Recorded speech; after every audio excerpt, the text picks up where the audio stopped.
안녕하십니까. BTV 주간종합 뉴스입니다. 겨울 방학과 졸업식이 끝나가는 시점에서 다음 달 새 학기가 시작됩니다. 이번 주말에는 이 서울의 교육 소식을 좀 전할까 하는데요. 올 초 통계청이 발표한 자료에 따르면 이 서울의 학령 인구가 점점 줄고 있어 학교 운영 정책에도 여러 변화가 예고됐습니다. 첫 소식은 늘고 있는 서울의 폐교 소식으로 시작합니다.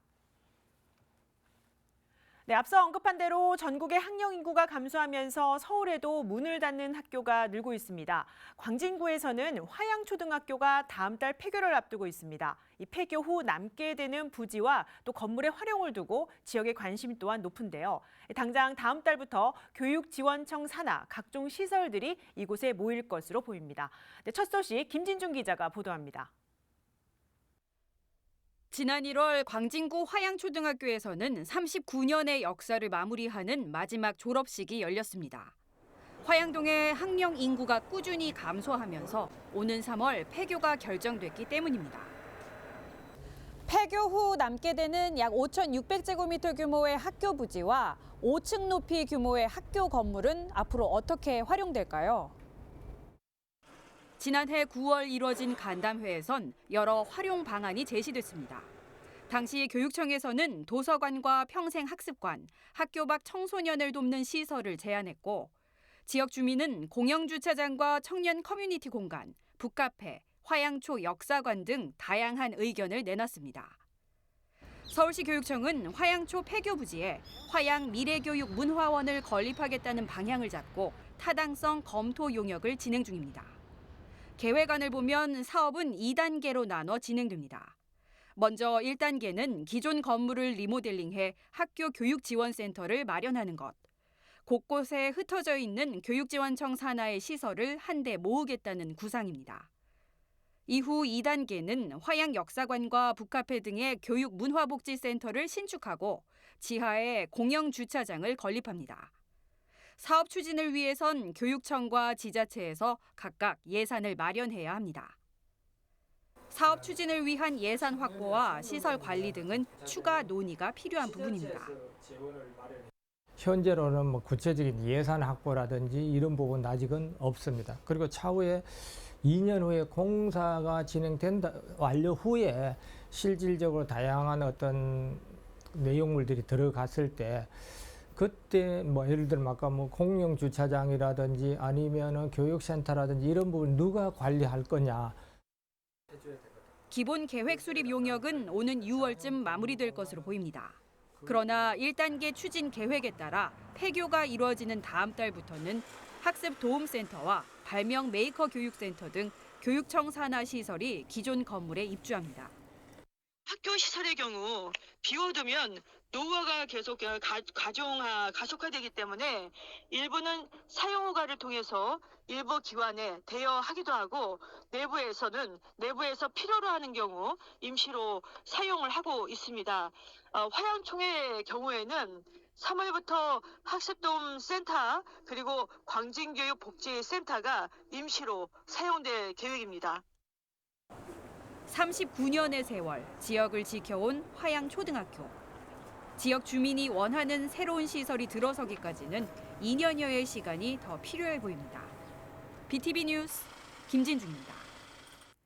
앞서 광진구 화양초 폐교 부지 활용에 대한 여러 의견이 나오고 있는 가운데 이 폐교 시설을 초등학교가 대체 공간으로 이전한 사례도 있습니다. 이 폐교 시점과 초등학교 그린스마트 추진 일정이 일치한 건데 학부모들은 자녀들의 등하교 안전이 우선이라며 만족해했고 이 폐교 시설을 지역사회가 함께 활용하는 방안을 제시하기도 했습니다. 관련 내용 직접 취재했습니다.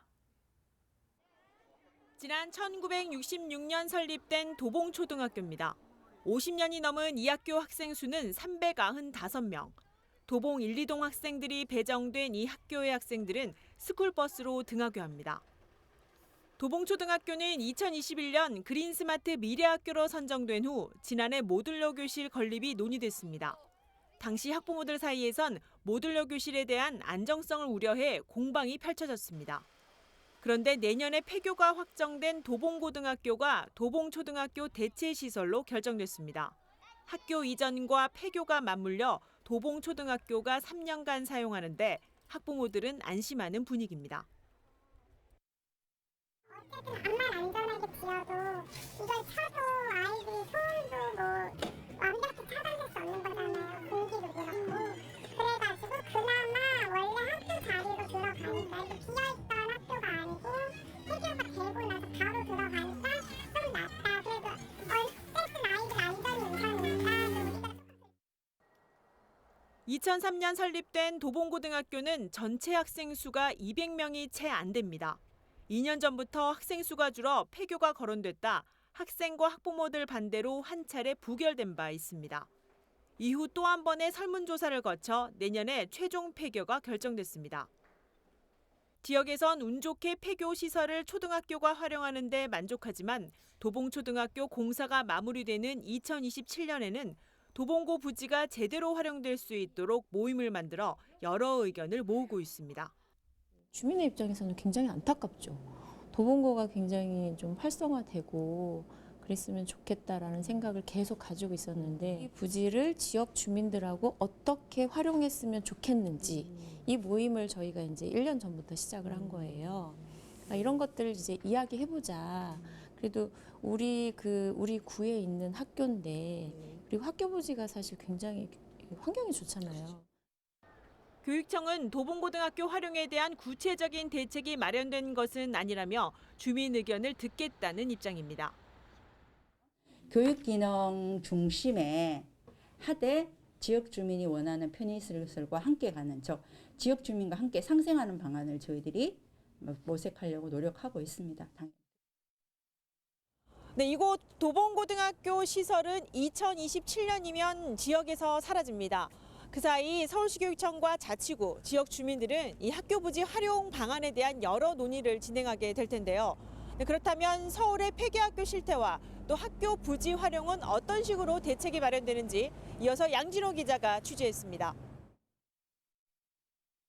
지난 2018년 3월 폐교가 결정된 은혜초등학교입니다. 학교 현장은 지금 완전히 폐허가 된 상태로 방치가 된 모습인데요. 3월 신학기에 폐교가 결정된 게 이상하실 겁니다.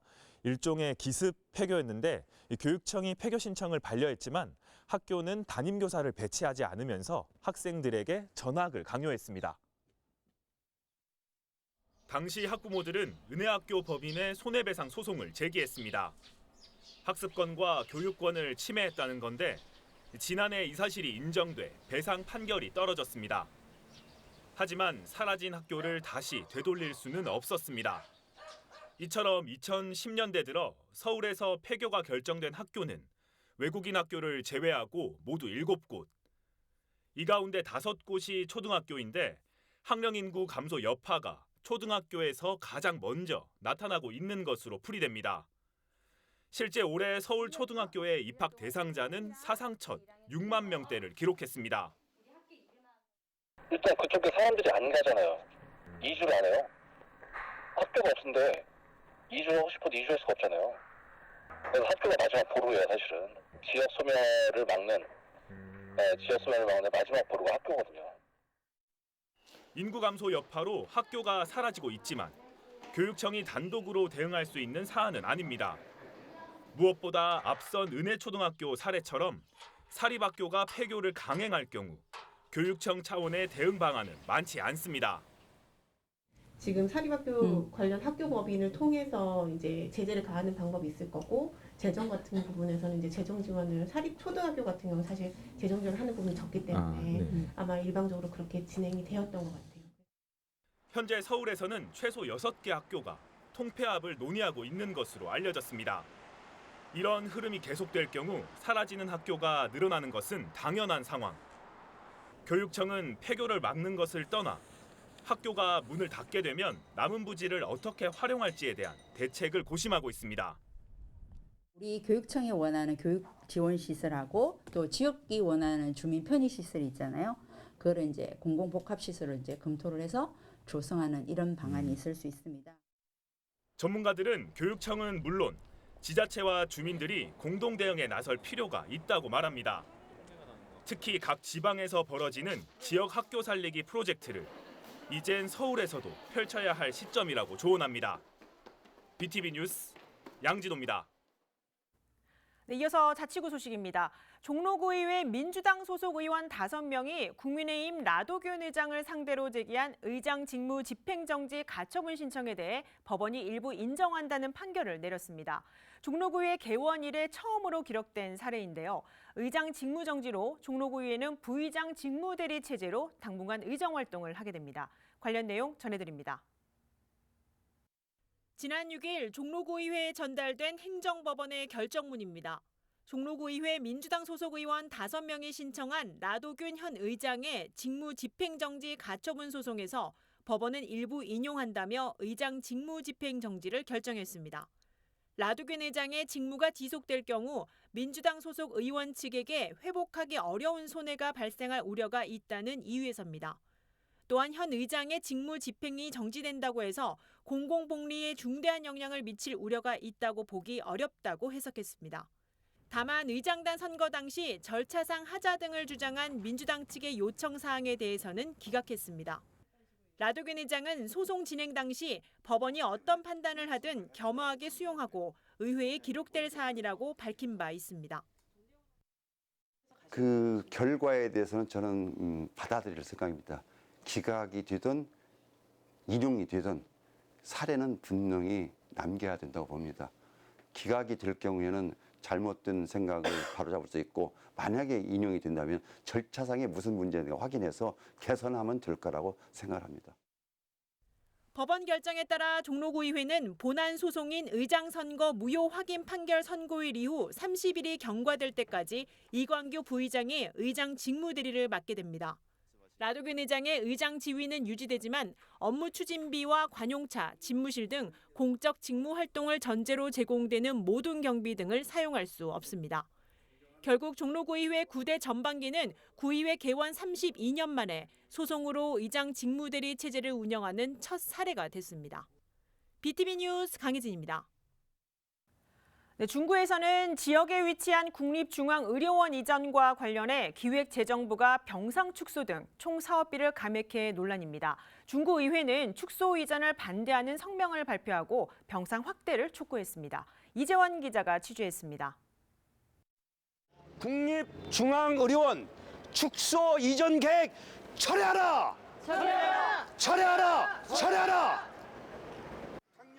중구의회가 국립중앙의료원에서 기존 안보다 축소된 의료원 이전 비용 결정에 대해 반대 성명을 냈습니다.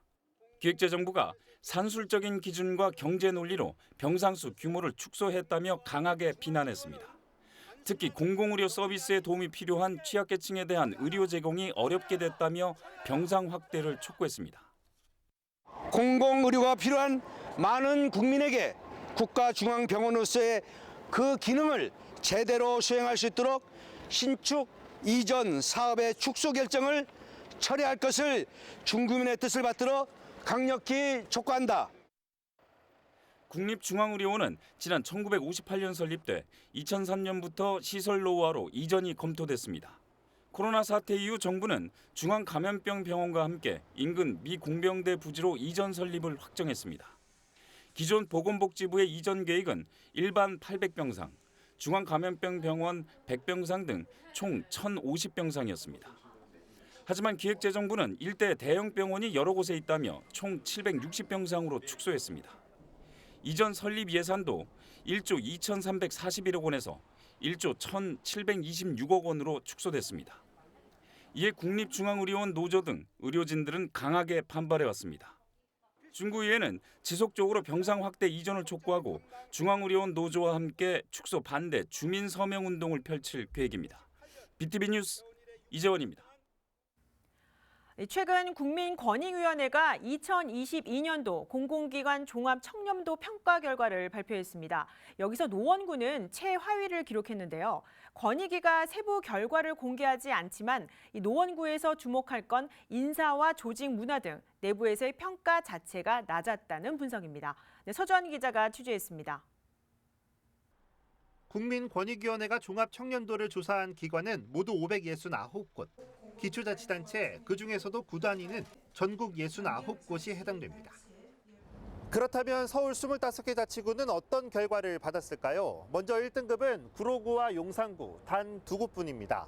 대부분의 자치구가 중간 등급을 받았는데요. 강서와 광진, 서대문 등 9곳이 2등급, 강북과 종로 등 9곳이 3등급을 받았습니다. 하위 그룹은 어떨까요? 동대문구와 도봉구, 송파구와 중구가 4등급의 이름을 올렸는데요. 서울에서는 유일하게 노원구가 5등급을 차지했습니다. 권익위 청렴도 평가에서 비중이 가장 큰 건 청렴 체감도입니다. 60%를 차지하는데 내외부 설문조사로 결정됩니다. 노원구는 이번 조사에서 유독 내부 평가가 낮았던 것으로 전해집니다. 어떤 이유에서일까? 직장인들의 익명 어플리케이션 노원구청 커뮤니티를 살펴봤습니다. 조직 문화가 유연하지 못하다. 고향에 따라 발령이 좌지우지된다. 인사가 문제다. 직원들이 직접 평가한 글들로 유사한 내용이 많습니다. 노원구청에 공식 인터뷰를 요청했지만 응하지 않았습니다. 대신 입장문을 보내왔습니다.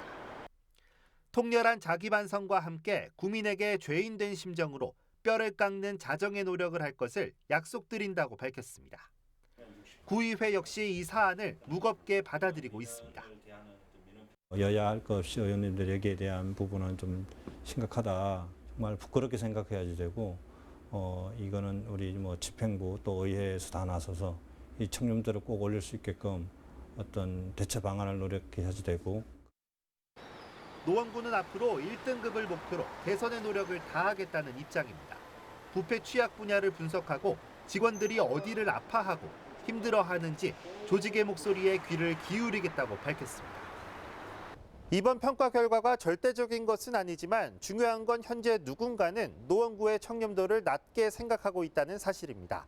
특단의 대책을 내놓겠다고 공언한 노원구가 과연 내년에는 어떤 평가를 받게 될지 계속 지켜봐야겠습니다. BTV 뉴스 서주원입니다.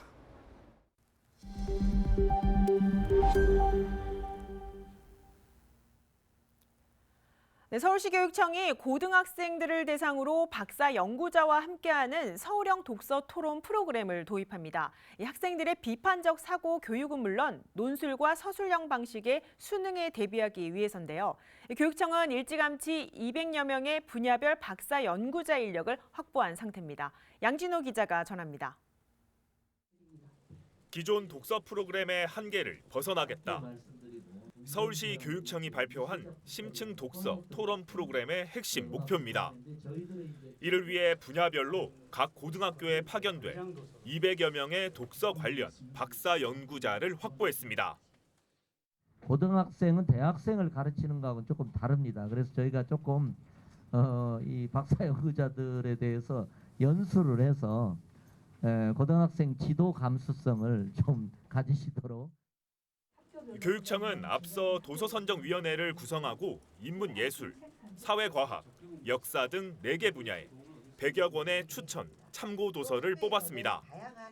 각 도서에는 핵심 쟁점 사항이 담겼고 학생들은 해당 분야의 전문가와 자유로운 심층 토론을 진행하게 됩니다. 다만 독서 토론 프로그램 진행 방식은 각 학교 교사단과 박사 연구자들이 자유롭게 설계할 수 있습니다. 자기 전공을 가진 분들이 그 전공과 관련된 서적을 읽어 나갔을 때 학생들에게 좀 더 깊게 전체적인 배경을 이해하게 하고 책을 이해하는데 어떤 쟁점들이 이 안에 담겨 있는가를 같이 분석해 간다면 교육청은 분야별 전문가가 독서 프로그램에 참여하면서 고등학생들의 깊이 있는 토론과 논쟁이 가능해질 수 있다고 설명했습니다. 여기에 더해 고교 학점제 도입에 따른 입시제도 개편에 맞춰 논술과 서술형 수능을 대비하도록 조율했습니다. 각 학교가 활용 가능한 독서 토론 진행 방식과 프로그램 모델 개발도 이미 마쳤습니다. 그래서 소위 상층 학생에게만 포커스를 두는 것이 아니라 중상층 학생을 1차 목표로 두되 전체 학생으로 이 부분들을 확장시켜내는 그런 지금 문제의식을 갖고 있습니다. 이번에 발표된 프로그램은 학생들이 단순 암기에서 벗어나 특정 사회 이슈에 대한 자기의 생각을 정리하고 직접 표현할 수 있도록 하는 게 강점입니다. 이 때문에 선정 도서 역시 최근 사회 현상을 반영한 작품이 다수 포함됐고 학교는 도서 관련 예산으로 교육을 진행합니다. 교육청은 다음 달 24일까지 참여 희망 학교와 신청을 받아 박사 연구자와 독서 토론, 매칭을 진행합니다. BTV 뉴스 양진호입니다. 네, 중구가 초등 돌봄에 이어 국공립 어린이집을 현행 공공 위탁에서 민간 위탁으로 바꾸는 등의 운영 방식 변경을 검토하고 있습니다. 이 학부모들은 혼란스럽다는 반응인데요. 이재원 기자가 취재했습니다. 지난해 말 중구 관내 국공립 어린이집에 전달된 공문입니다. 중구의 국공립 어린이집 공공위탁 방식은 인력 구조의 문제로 지속 가능하지 않다고 해명합니다.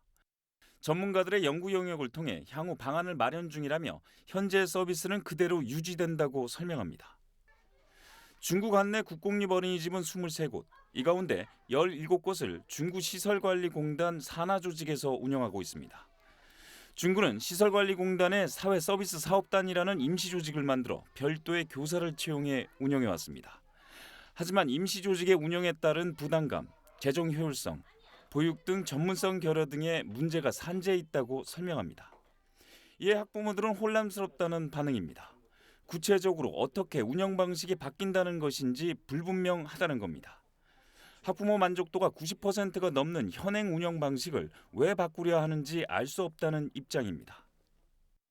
갑자기 다른 방식 민간 위탁으로 돌린다고 해서 저희는 그 점에 대해서 불만을 갖고 있고 저는 그냥 직영을 계속 유지하는 거예요.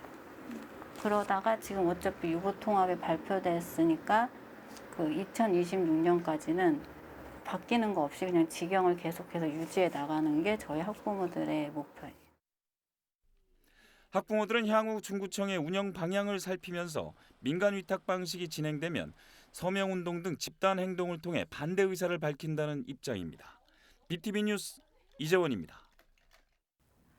서울 서부 지역의 관심 사안인 서부선 경전철 사업이 당초 계획대로 올 하반기 착공을 목표로 진행되고 있습니다. 이 준공 시기는 다소 늦춰졌습니다.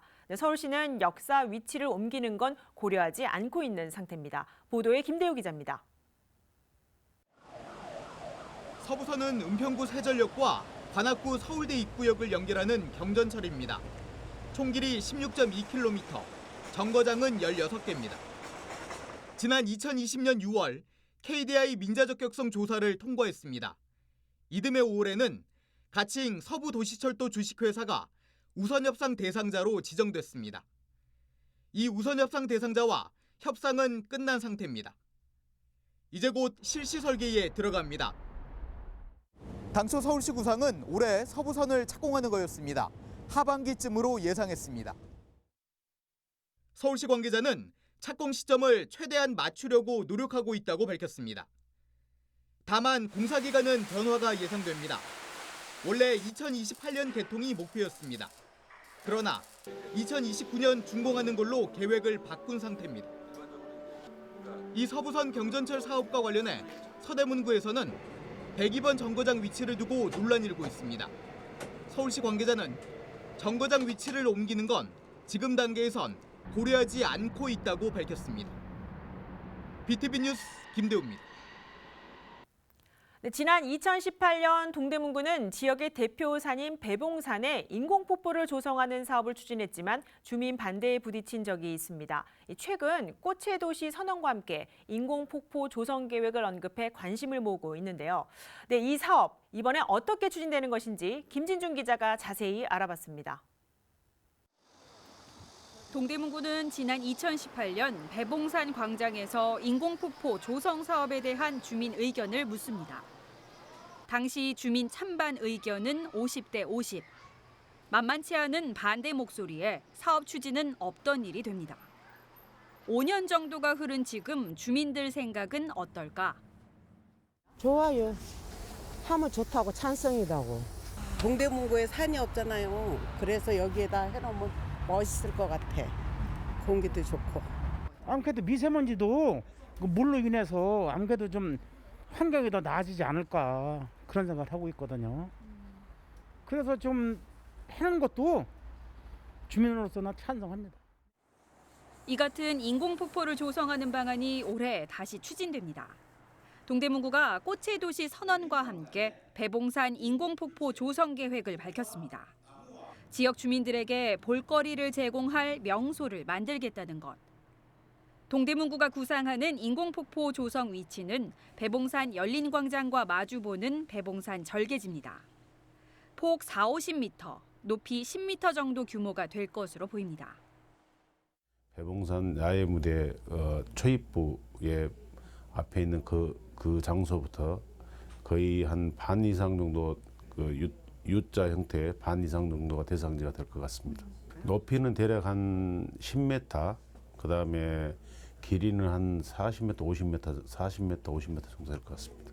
시민들이 찾아오게끔 하고 또 현재 거주하고 있는 분들한테 편리성 이런 부분을 제공하는 사업이기 때문에 고체도시 조성사업과 연관으로 보시면 되겠습니다.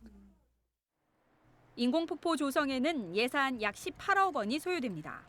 이 가운데 9억 5천만 원은 이미 확보한 상태입니다. 동대문구는 다음 달부터 본격 사업 추진을 위한 설계 용역과 기술 타당성 조사에 들어갑니다. 서울에는 서대문구 홍제천과 중랑구 용마산 등의 인공폭포가 조성돼 있습니다. 과거 주민 반대에 부딪히며 좌초됐던 배봉산 인공폭포 조성. 지역의 새로운 명소 탄생을 꿈꾸며 내년 7월 준공을 목표로 하고 있습니다. BTV 뉴스 김진중입니다. 강서구에는 여러 모아타운 후보지가 있습니다. 화곡, 육동, 등서초등학교 주변도 그 가운데 한 곳인데요. 이 지역에 대한 관리 계획안이 최근 공개됐는데 기대와 우려가 동시에 나오고 있습니다. 김대우 기자가 취재했습니다. 강서구 화곡동 1130-7일대입니다. 등서초등학교 주변입니다. 지난 2021년 모아타운 선도사업 후보지로 지정됐습니다. 7만 5천 제곱미터 규모입니다. 5개 구역으로 나눌 수 있는데 1개 구역은 지역주택조합이 동시에 추진되고 있습니다. 화곡, 육동 그리고 등서초등학교 인근은 그야말로 가장 먼저 선정이 되어서 롤 모델로서의 역할을 하고 있다. 우리 강서구의 재개발 재건축, 화곡동, 마곡동 내로는 슬로건을 가장 앞장서서 선도하고 있다. 이렇게 자부심을 가지셔도 될 것 같습니다. 화곡, 육동 일대의 모아주택이 정말 성공적으로 잘 궤도에 올라야 나머지 8곳도 이 사업이 성공적으로 진행될 수 있다. 이 모아타운 후보지에 대한 관리 계획안이 최근 공개됐습니다. 주민들을 대상으로 설명회가 열렸습니다. 먼저 모아타운 개발을 했을 때 100세대 정도가 증가할 걸로 예측됐습니다. 일부 도로폭도 넓힐 수 있습니다. 도서관이나 체육시설, 서울형 키즈카페 등 주민들이 원하는 공동이용시설을 조성할 수도 있습니다. 다만 공원을 지을 수는 없는 걸로 분석됐습니다. 공동이용시설 기존에 어린이집밖에 없었던 부분들이 이제 경로당이라든지 뭐 작은 도서관 이런 부분들이 추가적으로 공동이용시설로 조성이 가능할 것으로 판단되고 있습니다. 해당 설명회는 열기가 뜨거웠습니다. 100명 넘는 주민이 참석했습니다. 그러나 일부 주민들은 우려를 나타냈습니다. 7만 5천 제곱미터를 개발하는데 100세대 정도 는다는 분석에 사업성을 걱정했습니다. BTV 뉴스 김대우입니다. 강북구 통신원 운현선입니다. 네, 서성원입니다.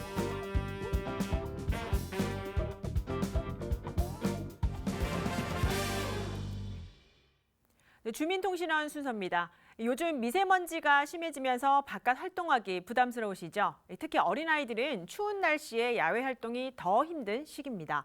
그래도 지역마다 실내에 살 수 있는 어린이 체험 프로그램이 많은데요. 특히 성동구에는 어린이 전용 미술관이 인기라고 합니다. 저희 주민통신원이 직접 취재를 하셨는데요. 네, 성동구를 담당하는 서성원 통신원을 화상으로 연결해서 자세한 내용 알아보겠습니다. 네, 서성원 통신원 나와 계십니까? 네, 서성원입니다. 네, 반갑습니다. 성동구에 어린이가 체험하기 좋은 미술관이 있다고 들었습니다.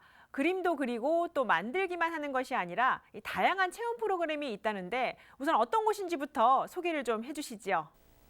네, 헬로 뮤지엄 관계자 남성현 리더의 말을 들어보겠습니다. 네, 헬로 뮤지엄은 우리나라 최초 어린이 미술관입니다. 지금 현재 성동구에 위치하고 있고요. 언제든지 아이들이 와서 자유롭게 그림을 그릴 수 있는 미술관입니다. 지금 현재는 전시 연계 체험 프로그램을 운영 중에 있습니다. 많은 참여 부탁드립니다. 감사합니다. 예, 제가 방문한 날은 주말이었는데요. 체험에 참여한 학생들과 함께 학부모들도 많아서 북적이는 풍경이었습니다. 헬로 뮤지엄은 2007년에 문을 연 이후로 누적 관객이 150만 명에 이른다고 합니다. 네, 우리나라 최초의 어린이 전용 미술관 같은데요. 이 아이들 수준에 맞춘 어린이 전용 미술관이라고 하면 이 전시 작품도 일반 미술관과는 좀 차이가 있을 듯합니다. 어떤 특징이 좀 있습니까? 미술관에서 작품 감상할 때 보통 어떻게 하시나요? 작품을 만질 수도 없고 오로지 눈으로만 감상해야 합니다. 그리고 전시실에서 뛰는 것 역시 허용이 안 됩니다. 작품 감상할 때 동행자에게 큰 목소리로 말하는 것 역시 곤란합니다. 하지만 헬로 뮤지엄은 다릅니다. 손으로 만질 수 있고 전시 공간에 뛸 수도 있고 심지어 고함을 지르는 방도 따로 있습니다. 전시실 곳곳에 어린이들이 숨을 수 있는 공간을 마련해 놓았습니다. 전시실이라기보다 어린이 놀이터에 가깝습니다. 이런 공간이 어떻게 해서 생겼느냐 하면은 어린이 관객들에게 설문을 받아서 반영한 결과라고 합니다. 그렇게 해서 헬로 뮤지엄은 지금과 같이 어린이들이 시각, 청각, 촉감을 동원해서 감상하는 이색적인 어린이 전용 미술관으로 자리를 잡았습니다. 그리고 예술책 도서관을 운영하기도 합니다. 네, 아이들의 다양한 체험 프로그램이 가장 큰 특징인 것 같은데 헬로 뮤지엄에는 어떤 체험이 진행되는지 자세히 좀 소개를 해주시죠. 아트 동동이 있습니다. 놀이 중심으로 진행하는 전시 연계 프로그램인데요. 퀴즈 전문 도슨트가 90분에 걸쳐서 예술 체험을 진행합니다. 작품을 감상하고 예술놀이와 창작 활동을 하는 것입니다. 다음은 헬뮤 화실입니다. 3개월에 걸쳐서 12회로 진행합니다. 이 프로그램에 참여한 어린이들의 작품은 아티스트로 대우해서 전시를 하기도 합니다. 어린이들에게 체험 프로그램이 중요한 까닭은 체험을 통해서 창의성을 기를 수 있기 때문입니다. 헬로 뮤지엄은 미술관이기는 하지만 미술 분야 체험으로 한정하지 않고 어린이들에게 창의성을 길러주기 위한 그런 체험 활동을 운영하고 있습니다. 네, 그렇다면 이 실제 미술관에서 체험하고 놀이하는 아이들의 반응이 가장 궁금합니다. 취재 현장에서 만난 아이들의 소감은 좀 어떻습니까? 네, 사실은 어린이들에게 마이크를 들이대고 인터뷰할 필요가 없었습니다. 전시장에서 신나게 노는 아이들을 보는 것으로 아이들의 대답은 들은 것이나 마찬가지였습니다. 미술관 복도에서 부모님과 함께 그림을 그리고 있는 친구를 만나 얘기를 들어보긴 했습니다. 너무나 신나고 즐겁다는 대답이었습니다. 네, 오랜만에 아이들과 함께 취재를 하셨는데요. 네, 끝으로 이 어린이 전용 미술관을 취재해 보셨는데 어떠셨는지 소감 한 말씀 해주시죠.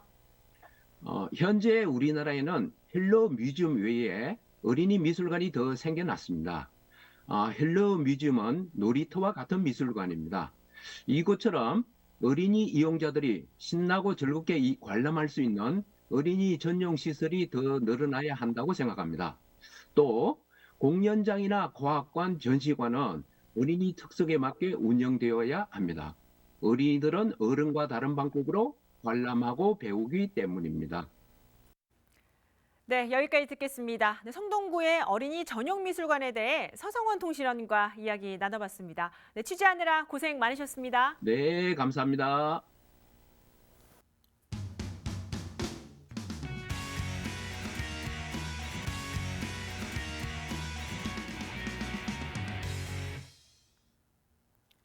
네, 보통 넓은 사거리를 지나다 보면 불편하거나 위험한 곳들이 종종 있습니다. 이 차량과 보행자가 뒤엉키는 경우가 많은데요. 최근 노원구에서는 사거리에 원래 있던 교통섬을 없애고 보도를 넓히는 작업이 진행됐습니다. 어떤 효과들이 기대될까요? 네, 서주환 기자가 현장 취재했습니다. 과거 노원역 사거리의 모습입니다. 모서리마다 교통섬이 있고 교통섬과 인도 사이에는 우회전 차선이 있습니다. 반대편으로 건너가려면 한 번씩 좌우를 살펴야 했던 지점입니다. 최근 이곳의 모습이 새롭게 바뀌었습니다. 우회전 차선이 사라지고 횡단보도까지 전부 보도로 채워졌습니다. 이제 갑자기 차량이 달려올까 눈치 볼 필요가 없습니다. 횡단보도의 폭도 기존 8m에서 10m로 넓어져 걷기가 편합니다. 저는 지금이 좋아요. 다니는 인도도 넓어졌고 우회전 그건 잘 바뀐 것 같아요. 왜냐하면 파란등 있을 때 우회전 차가 오면 바로 파란 거 무시하고 가니까. 노원역 사거리의 보행 환경이 대폭 개선됐습니다. 교통섬 철거와 조경 개선, 시설물 정비 등 크게 3가지 공사가 한 번에 진행된 겁니다. 노원구는 지난 2020년부터 전담팀을 구성해 준비해왔습니다. 대각선 횡단보도 도입도 검토됐었지만 통행량 소화에 어려움이 예상돼 기존 교통체계를 유지했습니다. 예산은 30억 원 넘게 투입됐습니다. 과연 어떤 것이 가장 적절하고 타당한지에 대해서 먼저 선정적으로 많은 검토와 조사를 할 시간이 필요했고요. 보행자가 안전하고 소통하기에 편한 그런 도로 환경을 만들기 위해서 진행했다고 보시면 되겠습니다. 가장 큰 기대 효과는 안전 확보입니다. 우회전 차량들의 경우 실제 교통 환경에 따라 일시정지 비율이 다른 것으로 조사됐는데 교통섬이 있는 경우보다 일반 교차로에서 멈추는 비율이 16%포인트 가까이 더 높았습니다. 교통섬을 철거하고 일반 교차로로 변경한 것은 정확히 수치로 측정할 수는 없지만 자동차가 우회전하고 보행자가 도로를 건널 때 의사소통 수단이 생겼다는 것에 큰 이의가 있으며 이는 보행자 교통사고 감소에 크게 기여할 것으로 판단됩니다. 사거리 교통섬과 우회전 차선 조성은 90년대부터 유행처럼 번졌습니다. 당시는 차량의 이동에 초점이 맞춰져 교통정체를 막기 위한 목적이 컸습니다. 하지만 최근 들어 사회적 인식이 차량보다 사람의 보행을 우선시하는 방향으로 전환되면서 사거리는 다시 변화를 받고 있습니다. BTV 뉴스 서주원입니다. 앞서 보신 노원구 사례와는 조금 다르지만 이 강서구청 사거리도 개선을 추진합니다. 지금은 이른바 클러버 모양인데요.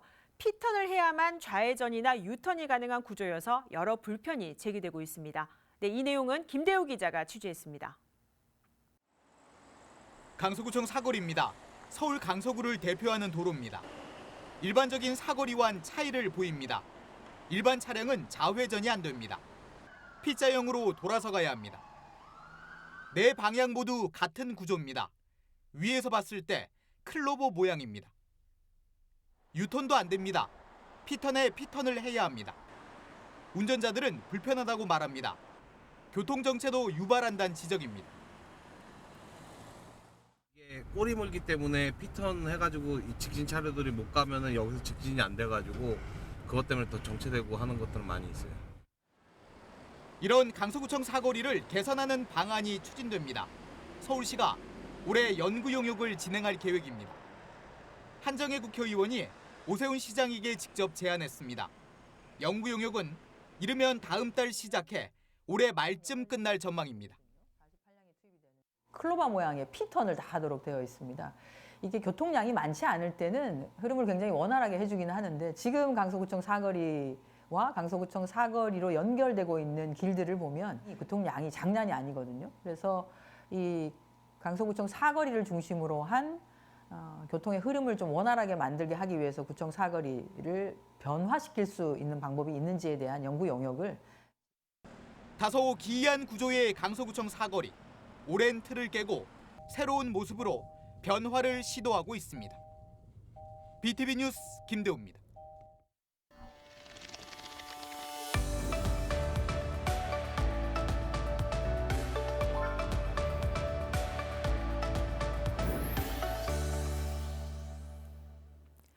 일상의 쉼표가 필요한 시간, 아름다운 문화예술 소식을 전해드리는 2주의 원픽입니다. 이 한국의 경제 발전에 큰 역할을 했던 구로공단, 가리봉동이 쥐벨리가 되기까지 이 산업과 사람, 그리고 지역의 역사를 보여주는 국내 최초의 산업박물관, 쥐벨리 산업박물관을 함께 만나보시죠.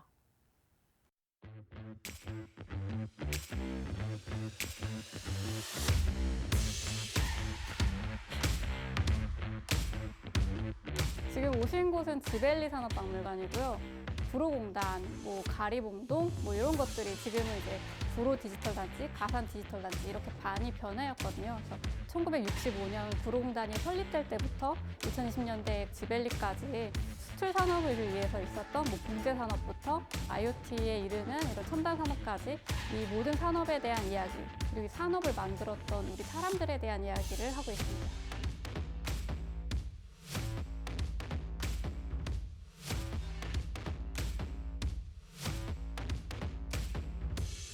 팩토리 타임즈는 우리가 일하는 공간에 대한 이야기입니다. 지벨리라고 하는 곳이 굉장히 많은 산업이 있었는데 결국에 산업이라는 건 우리가 일을 했다는 거거든요. 그러면 우리가 일을 했던 공간이 얼마나 중요했고 우리한테 어떤 영향을 미쳤는지에 대해서 한번 살펴볼 필요가 있다고 해서 이 전시를 준비를 하게 됐습니다. 예전에 도로공단의 공장은 여러 사람들이 모여가지고 굉장히 빠르고 많은 물건들을 만들어내야 됐어요. 얼마나 많은 사람들이 여기에서 많이 일을 해야 되느냐가 굉장히 중요한 일이었기 때문에 만드는 공간이 어떤 식으로 구성되어 있는지 그리고 지금까지 또 어떻게 변화하고 있는지에 대한 전시입니다. 도로공단의 공장들은 이제 노동자들이 잠을 자는 기숙사를 반드시 가지고 있었어야 했습니다. 이 공장의 기숙사 중 한 곳을 저희가 이제 조사를 했고요. 2.5평이 안 되는 작은 방인데 들어오셔가지고 체험하실 수 있게 대여해놓은 공간이 있습니다. 팩토리 타임즈는 공간을 통해서 우리가 일하는 모습에 대해서 이야기를 하고 있습니다. 공장에서 사람들이 떠나고 떠난 곳에 오피스가 들어오면서 변화하는 미래의 모습을 대입해보면 좋을 것 같습니다.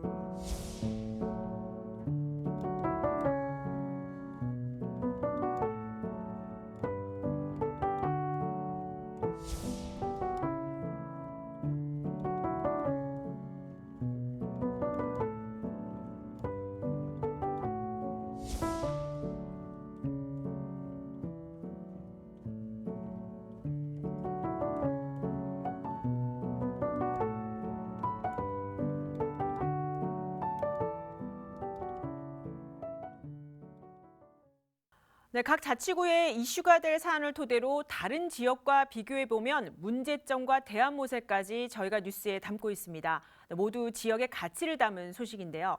관심 있게 지켜보시고 또 관심이 될 만한 여러 소식을 제보해 주시면 소통하는 지역 뉴스로 준비하겠습니다. 네, 추운 날씨가 조금씩은 풀리고 있습니다. 건강에 유의하시기 바랍니다. 시청해 주신 여러분 고맙습니다.